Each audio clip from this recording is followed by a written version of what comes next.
Alors, salut à tous et à toutes. Je vais le faire de manière très rudimentaire, très simple. Je vais filmer l'écran, etc.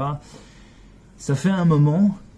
Bon, de toute façon, je ne regarde plus les news, enfin les news, c'est-à-dire pas les nouvelles, mais si on veut, la propagande d'État qui est faite par des gens qui n'ont pas vraiment de respectabilité et dont je m'en fous en fait finalement. Mais quelqu'un vient de me parler sur le fait que ça continue à évoluer. Bon, moi je m'en doutais, mais que ça va toujours plus en plus loin dans la bêtise, dans l'aberration, dans les contradictions. Et on venait de me dire que maintenant le langage continue d'évoluer. Maintenant il y a des zones rouges, des zones vertes, des zones mauves. Et alors les moutons ne pourront plus bouger dans tel... Il faudra les déplacer dans tel enclos. Puis s'ils vont dans tel enclos, il va falloir qu'il y ait un poste de garde à l'entrée. Ils vont devoir présenter un COVID, c'est-à-dire un Certificate of Vaccination Identification, hein, un certificat d'identification. Il faudra prouver que tu as mis ça, et tu pourras plus bouger que là où ils ont décidé que tu allais bouger. Enfin bon, ça continue et c'est extraordinaire. C'est de pire en pire dans la bêtise. Parce que à un moment, à un moment donné, les masques c'est pas bien, puis c'est pas utile, puis maintenant c'est utile, puis finalement ça se transmet plus par les mains, puis ça se transmet par-ci, puis ça se transmet par là, puis le virus maintenant il fait des bonds de 2 mètres, avant il faisait que 1 mètre, puis voilà, puis il est confiné que dans le métro maintenant, enfin voilà, c'est extraordinaire, extraordinaire. Alors bon, je me suis dit, je vais regarder, je vais aller sur la RTBF, hein, et qu'est-ce que je vois en premier? Des belles valises, on va voir, hop. Voilà, il nous prépare bien, vacances à l'étranger et coronavirus. Hein, vous êtes sur le point, voilà. Attention, attention, vaut mieux pas trop partir, quoi. Et alors, bon, je me dis, bon, j'ai regardé un peu. Donc du coup, j'ai voulu regarder autre chose. Hein, je suis tombé sur cet article. Près de 8 Belges sur 10 souhaitent que le masque soit rendu obligatoire. Donc apparemment, il y a 8 Belges sur 10. Hein, c'est le genre de sondage... qu'on fait pour faire parler, soi-disant, les Belges qui n'ont rien, qui n'ont peut-être dit le contraire, hein, soi-disant la grande étude Corona de l'université d'Anvers, tu vois, la grande étude Corona montre que 77% des Belges souhaiteraient que le masque buccal soit obligatoire dans les supermarchés. Alors, c'est mieux de le faire passer comme ça, parce que si jamais c'est eux qui le décident, parce que comme ils ont dit le tout et le contraire jusqu'à présent, puisqu'on pouvait... on pouvait pas aller chez les petits commerçants, mais chez les grandes enseignes, oui. Enfin, c'est très intéressant. Et alors, voilà, hein, il y a plus en plus de gens qui répondent à cette super étude, hein, qu'ils ont peut-être imaginé. Hein. Alors, il y a le virologue Mark Van Ranst, hein, qui est aussi très favorable. Hein, dans cette phase de sortie, la foule des grands magasins augmente progressivement. Il n'est pas toujours facile de respecter la distance de 1,5 mètre que le coronavirus respecte lui aussi. Hein. Il va pas sauter. On lui a dit non, tu peux pas aller au-delà d'1,50 m. Tu peux pas te déposer sur tous les produits. Tu ne n'iras que voilà 1,50 m max. Et alors, il est en faveur de l'obligation, hein, dans les magasins. Il ajoute que l'injonction hautement recommandée ne fonctionne pas. Donc, puisque on recommande, il va falloir l'imposer. Hein, il va falloir l'imposer, voilà, parce que jusqu'à présent, ça a créé plein de problèmes.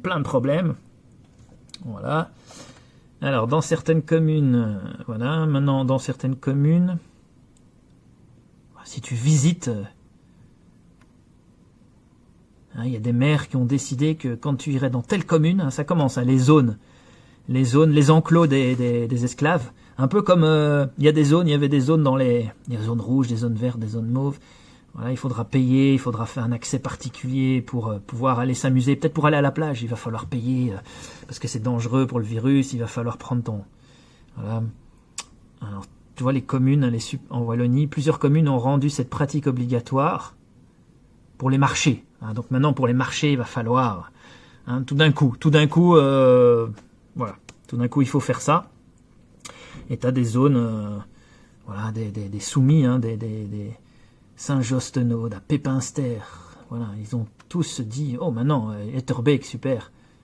Alors, à Etterbeek, c'est rentré dans les mœurs, selon le bourgmestre. Comment on peut dire ça, quoi? Et c'est ce qu'ils veulent, c'est que ça rentre dans les mœurs, c'est que ça devienne automatique, c'est que pour vous c'est tout à fait normal et on vous reconfinera quand on veut et vous allez remettre les masques quand vous voulez, qui n'ont aucun intérêt ces masques, ça n'a aucun, ils l'avaient bien dit eux-mêmes, ça n'a aucun sens. L'Organisation mondiale de la santé l'a bien dit aussi, déjà que les asymptomatiques ne sont pas infectieux, ils l'ont bien dit, hein, je veux dire, vous allez qu'à rechercher. Et l'histoire des masques, ça me fait bien rigoler, quoi. Je veux dire, les virus sont bien plus petits que les textures des masques, ou alors il faut un super masque, et puis finalement, dans les métros, hein, le virus, lui, circule que dans l'air, hein, il circule que dans l'air, maintenant par les mains, il circule plus du tout. Et donc maintenant, voilà, pour de plus en plus, on va tu pourras plus faire ça, tu vas devoir aller à la plage avec un masque par-ci, un masque par-là. L'idée, ce serait peut-être de se mettre tout nu et de mettre un masque, puisque ça se transmet pas par le... Enfin, ils vont nous le faire bientôt, hein, que ça se transmet par le sexe, hein, vous allez voir. Alors, révèle que... Voilà, alors soi-disant, les sondés ont décidé, hein, beaucoup de gens ont été sondés, et on dit que... Voilà, ça c'est pour les événements, ou peut-être les festivals, c'est pourquoi ? Ah, c'est pour les événements. Ah oui, les gens ont dit qu'ils préféraient, qu'ils seront prêts à payer plus cher parce qu'il y a moins de monde. Mais en fait, il faut boycotter tout simplement. Hein. Alors, on va s'amuser. Parce que ça, j'ai trouvé ça extraordinaire. Extraordinaire. Allons-y. Oui, ici ou ailleurs, c'est sûr, il y a bien un air de vacances, un air d'insouciance même, qui inquiète certains experts. Un air d'insouciance. Mademoiselle se permet de dire que nous sommes insouciants. Nous sommes trop insouciants. Alors ? Bonsoir, Emmanuel André. Vous avez rejoint votre laboratoire de la CAU. Alors, apparemment, il y a un super expert là qui est sur le plateau. Bon, alors, j'ai gardé le meilleur pour la fin. Hein. C'est la vidéo qui est juste à la fin du... Moi, j'ai halluciné. Hein. Vous allez voir, c'est très intéressant. Allons-y. Donc, on va remettre... ce que je les regarde. Hop. Voilà. Allons-y. Oui, ici ou ailleurs, c'est sûr, il y a bien un air de vacances, un air d'insouciance même, qui inquiète certains... Un air d'insouciance. Oh, on peut pas être voilà, les Belges, les gens sont insouciants. Ça inquiète, ça inquiète. Ils peuvent plus être insouciants. Experts. Bonsoir, Emmanuel André. Alors, il y a un expert apparemment, un expert. Vous avez rejoint votre laboratoire de la KUL et dans votre quotidien, vous constatez que de plus en plus de Belges tombent le masque trop vite, trop tôt, selon vous. Oh, alors voilà, les Belges tombent le masque. Tu vois, maintenant c'est tomber le masque. Avant c'était tomber la chemise, maintenant ils tombent le masque. Peut-être trop tôt, peut-être pas trop tôt, trop tôt ou trop tard. Il faut faire attention. Les Belges peut-être, voilà, ils tombent le masque, ça devient une catastrophe. Regarde comment elle manipule. C'est de la manipulation, ces journalistes de merde. Je pense qu'après cette grande vague, il y a un certain relâchement. On sent que les gens ont besoin de repartir en vacances, de penser à autre chose. Mais je pense que le masque, il ne faut pas l'abandonner. C'est ni... Donc il pense, hein, je pense que, tu vois, on s'en fout. On s'en fout de ce que lui, il pense. Trop vite ni trop tôt, il faudra le garder encore pendant longtemps. Et donc... Attention, qu'est-ce qu'il a dit ? Il faudra le garder encore pendant longtemps. D'accord ? Il n'a pas dit, il faudra peut-être le garder un petit moment ou le temps de... Non, pendant encore longtemps, pendant longtemps. Je trouve que c'est vraiment important maintenant quand on part en vacances de partir avec son masque. Voilà, il est important de s'y habituer. Vous allez commencer à vous y habituer. Il faut que ça rentre dans les mœurs, dans vos cellules. Vous devrez toujours avoir un masque. Toute votre vie. Et de l'utiliser de façon raisonnable quand on sent que... Voilà, il faut l'utiliser de façon raisonnable. On pourrait transmettre le virus autour de soi ou qu'on pourrait l'acquérir. Ah, attention, qu'est-ce qu'il a dit ? Quand on sent qu'on pourrait transmettre le virus autour de soi et qu'on pourrait l'acquérir. Parce que je croyais que les masques, c'était juste pour protéger les autres. Et que ça ne nous protégeait pas. Il faut savoir ce qu'on veut quand même, non ? Bien, on met son masque, on le sort, et ça doit devenir un geste tout à fait quotidien. Ça doit devenir un geste tout à fait quotidien. Habituez-vous, chers moutons. Ça doit être un geste quotidien. D'accord ? Quand on vous dira aussi quand vous allez vous confiner, comment, dans quelle zone, si vous pouvez voyager ou pas. D'accord ? Ça ne doit pas devenir quelque chose qui est difficile ou pour rapport auquel il y aura un jugement. Ça doit être un réflexe naturel qui doit maintenant s'installer dans notre quotidien. Un réflexe naturel qui doit s'installer dans notre quotidien. Vous avez vu comment il prépare les esprits? Des gens, on ne sait pas qui c'est ce mec. On ne sait pas ce qui c'est ce mec. Il vient dire aux autres ce qu'il faudra faire pour notre vie à nous. C'est quand même intéressant. Hein. Et alors, la journaliste qui manipule, qui oriente bien, c'est toujours intéressant, j'aime beaucoup. Ouais, il y a presque un paradoxe parce que maintenant il n'y a plus d'excuses, il y a des masques disponibles. Voilà. Ah, oui, il y a peut-être un paradoxe parce que maintenant il n'y a plus d'excuses. Il n'y a plus d'excuses maintenant. Ils sont tous disponibles. Alors, je rappelle quand même à Etterbeek qu'ils avaient fait une proposition comme ça où ils ont dit « Oh, vous pouvez venir chercher des masques. Bon, on espère que vous allez faire quand même un petit don quand même pour... » Mais ces gens, on les paye toute notre vie. Toute notre vie, ils sont incapables de mettre de l'argent et de s'occuper de la santé et des services sociaux. Ils utilisent tout cet argent pour leur propre orgie et leur propre délire à eux. Mais après, ils sont pas capables d'offrir des masques. Alors tout d'un coup, maintenant ils sont généreux, il n'y a plus d'excuses maintenant. Je savais que c'était pour ça qu'ils les offraient, soi-disant, tout en demandant un don quand même. C'est quand même énorme. Énorme. D'abord, ils ont demandé aux gens de les faire eux-mêmes, puis maintenant, ils les offrent pour qu'on n'ait plus d'excuses. Elle le dit, elle le dit même elle-même. Pour tout le monde, et c'est vrai qu'on voit la tendance est de ne plus le porter. Et c'est vrai qu'on voit que la tendance est de ne plus le porter. C'est quand même triste. J'adore l'attitude, quoi. Et on voit que c'est quand même... C'est triste, mais voilà, la tendance, c'est... Ils n'ont pas compris, quoi. Et ces pauvres... La tendance, c'est de plus porter, quoi. Quelle mascarade, cette nana-là. C'est vrai qu'il y a encore quelques semaines, on mettait nos responsables politiques au pilori parce que les masques arrivaient trop tard, etc., une semaine trop tard. Donc on voulait tous avoir des masques. Alors, on les mettait au pilori parce qu'ils ont foiré avec les masques. Mais il faut les mettre au pilori pour tout le reste. Les masques, on s'en fout, puisque les masques n'ont aucun sens. C'est marrant, comme tout le monde se focus sur les masques, alors que ça ne sert à que dalle. Oui, ça va limiter toi. Bon, après, ils te disent l'un et l'autre, donc on sait plus, tu vois, on sait plus. Et non, il faut continuer à voir ça, c'est génial, j'adore. Et puis, maintenant qu'on les a, eh bien, c'est important de les utiliser raisonnablement. Voilà, maintenant qu'on les a, il faut les utiliser raisonnablement, comme on va vous dire. Mais le réflexe est un peu naturel de l'enlever parce qu'on a chaque jour des chiffres qui sont beaucoup plus rassurants, où on se rend compte finalement que l'épidémie a atteint son plus bas niveau dans les transmissions. Voilà, on s'habitue à l'enlever, il l'enlève un peu trop, ces moutons. Ces esclaves l'enlèvent un peu trop, c'est embêtant. L'épidémie est encore là, tous les jours il y a encore des cas, il ne faut pas s'affoler, L'épidémie est toujours là, elle sera là tous les jours. Il ne faut pas s'affoler, elle sera là tout le temps. En faire un problème plus grand que ce qu'il n'est, mais porter ce masque, c'est pour éviter que ça devienne pire, c'est pas pour réduire. Ça peut évidemment aider à réduire. Donc c'est pas... On va le réécouter, j'aime beaucoup. C'est pour éviter que ça devienne pire. C'est pour éviter que ça devienne pire, d'accord ? C'est pas pour réduire. Donc c'est pas pour réduire, c'est pas pour arrêter, parce que l'épidémie, ancrez-le-vous bien dans la tête, elle sera toujours là.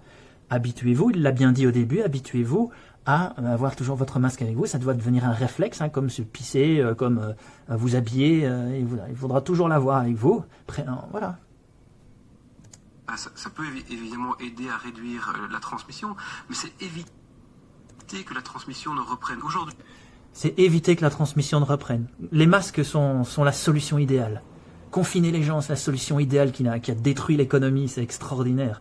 Et puis, le virus, il ne se baladait que chez les petits commerçants et dans les stations de métro et tout, et dans les transports en commun. À l'extérieur, non, voilà. Mais c'est le plus drôle, c'est quand dans les grandes surfaces, là, il n'y avait pas de problème. Mais dans les petits commerçants, là, le virus, il aime bien aller là. Oui.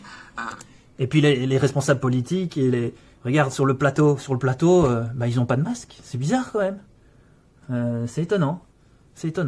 Les responsables politiques, eux, ils mettent pas de masque. Dans les non, les règles ne sont pas les mêmes pour tout le monde.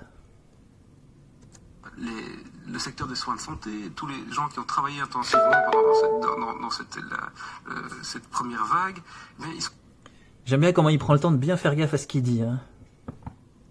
fatigués. Ils ne sont pas prêts aujourd'hui à recevoir une deuxième vague. Donc on a besoin maintenant que la population respecte simplement ces mesures-là et pour qu'on puisse... Alors, hein, on n'a pas envie d'une deuxième vague. Ceci dit, il l'annonce déjà un peu partout. C'est voilà, pour ancrer les cerveaux qu'il va y avoir une deuxième vague. Ils veulent absolument refourguer leur vaccin. Donc attention. Donc il y aura des zones dans lesquelles tu ne pourras aller que si tu as mis ton vaccin, hein, si tu as pris ton vaccin. Hein. Maintenir cette transmission faible le plus longtemps possible. Un mot encore, j'en profite tant que vous êtes là sur l'émergence d'un nouveau virus J'en profite tant que vous êtes là, avant que vous enfuyiez... découvert en Chine, virus de la grippe porcine qui présenterait toutes les caractéristiques pour provoquer une nouvelle pandémie. C'est extraordinaire. Celui-là, c'était le pied, c'était la cerise sur le gâteau. Bon, alors je sais pas, peut-être que c'est parce que les gens commencent à s'éveiller sur l'autre, le Covid-19. Alors il faut en rajouter. Maintenant, il y a une nouvelle pandémie avec un H1N1 encore, ou je sais pas quoi. Alors là, c'est une nouvelle pandémie, une nouvelle. Ils vont nous en ajouter 4-5, tu vas voir, pour être sûr qu'on soit bien dans la peur. On s'inquiète tout de suite ou on attend un peu? Désolé, ça s'était coupé. Je vais essayer de faire au mieux là. On en était arrivé à cette partie ici. Alors attention, c'est la cerise sur le gâteau, c'est le moment que je préfère. Je m'y attendais pas du tout, hein, mais alors, attention. Un mot encore, j'en profite tant que vous êtes là sur l'émergence d'un nouveau virus découvert en Chine, virus de la grippe porcine qui présenterait toutes les caractéristiques pour provoquer une nouvelle pandémie. Ça y est, ils en ont trouvé un autre. Il faut qu'ils rajoutent une couche parce que bon, peut-être que les gens commenceraient à s'éveiller sur les arnaques possibles, les manipulations et tout ça lié à celui qui est actuellement la star du moment et qui, voilà, on prépare déjà la deuxième vague. Mais au cas où les gens, on va préparer autre chose, une autre pandémie possible. Comme ça, voilà, H1N1, une variante, il va le dire, une variante. On s'inquiète tout de suite ou on attend un peu? Alors ça c'est le bonheur.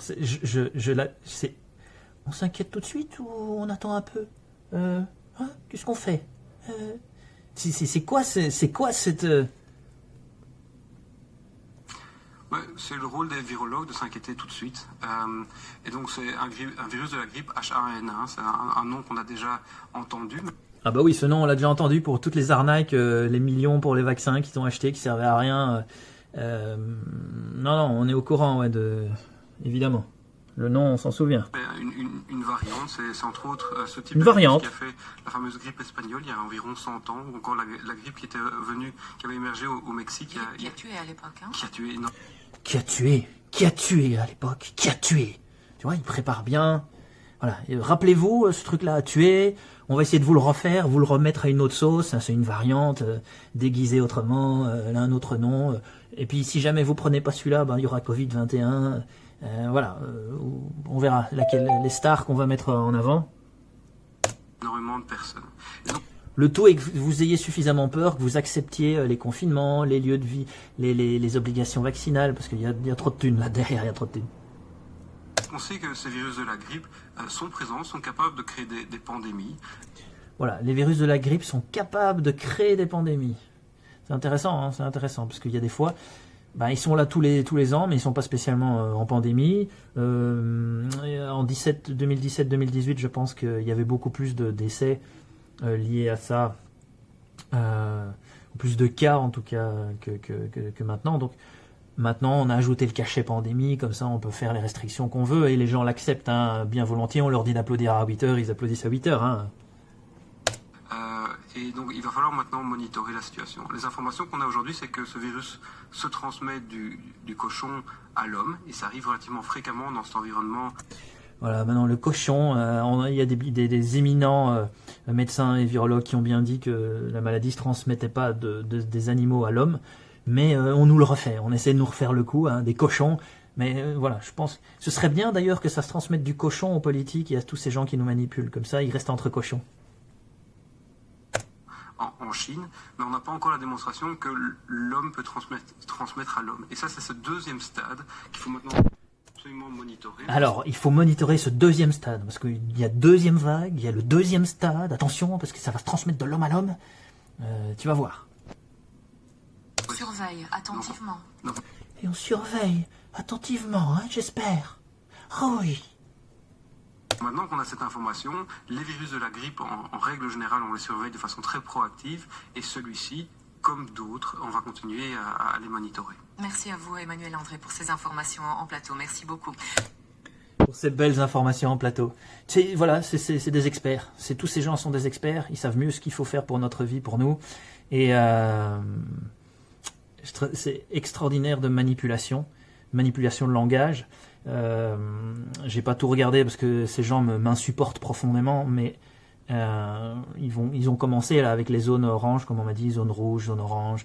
Je sais plus ce qu'il y a d'autre, mais il y a plein de manipulations de langage qu'on va vous intégrer dans le cerveau. Hein. Non, ils sont géniaux. Alors, je sais pas si j'en referai un très prochainement, une vidéo mais d'analyse comme ça, mais si vous aimez ça, dites-le moi. Sinon, c'est des mauvais comédiens, quoi, des mauvais comédiens. Et ces gens-là n'ont aucune conscience, quoi, vraiment.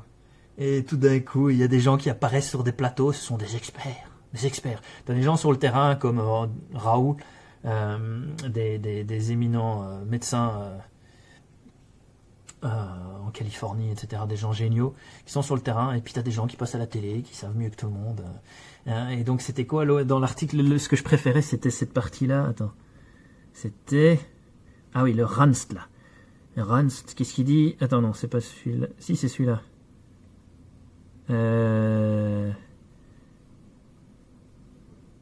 Attends, non, c'était pas là, c'était quoi? Ah oui, Heiterbeek. C'est rentré, le bourgmestre, c'est rentré dans les mœurs. Tu vois? Globalement, la mesure c'est rentré dans les mœurs. Donc il faut que tout ce qu'on vous dit, ça doit rentrer dans les mœurs, d'accord? Que vous allez être confiné à tel moment, quand on veut. On vous dira, voilà, on gonfle les chiffres et puis on vous dira c'est pandémie, hein, le cachet, on aura le cachet de... Bon, ça s'est encore coupé, mais je disais, il y aura le cachet de l'OMS, hein, qui aura dit, ah, c'est pandémie, donc on va pouvoir faire ce qu'on veut. Donc c'est toujours le même principe, hein, donc on sait très bien que ce sont des gens qui sont payés par Bill Gates, qui ont créé un modèle informatique pour inventer les chiffres démesurés et qu'ils n'ont pas suivis, hein, dans les actes et dans la réalité, pour pouvoir avoir le cachet pandémie, pour pouvoir faire les restrictions, pour que les gens acceptent, puisque l'OMS, l'intermédiaire OMS a donné sa certification, tu vois, comme les certifications bio. Il a dit, ah, ça c'est pandémie, parce qu'on a été dans les chiffres. Bon, évidemment... ça n'a pas été le cas, mais ils ont quand même réussi à continuer toute leur démarche. Ils nous ont préparé pour la deuxième vague, préparé à l'automne, ils savent tout à quel moment ça va arriver, puisque ils sont en contact avec le virus, quoi. Voilà, le virus leur a dit, ah oui, je reviendrai à tel moment, préparez, voilà. Bon, et puis ils lui disent aussi, tiens, essaye de venir à ce moment-là, ce sera mieux, parce qu'ils commencent à s'éveiller, là, il faudrait faire la deuxième vague plus tôt. Nous, on veut placer le vaccin le plus vite possible, puisqu'ils nous emmerdent trop. Pour l'instant, on arrive à fermer leur gueule. Ce qui est très bien, hein, parce qu'ils commencent à nous emmerder dans la rue, à se plaindre pour la 5G et tout ça. Donc pendant ce temps-là, pendant le virus, nous, on déploie à max la 5G, on installe des antennes partout, et puis on va leur griller le cerveau un peu plus, comme ça, ils accepteront d'autant plus tout ce qu'on veut. Et puis maintenant, pour voyager, bon, ils nous emmerdent tous. Hein, déjà, ils peuvent plus se plaindre dans la rue, ils peuvent plus se regrouper, ils peuvent plus respirer, ils peuvent plus parler. C'est l'image, c'est juste de l'image, c'est ça. C'est ça que ça fait. C'est pour ça qu'il ne faut pas le porter, parce qu'il faut contribuer à une autre réalité.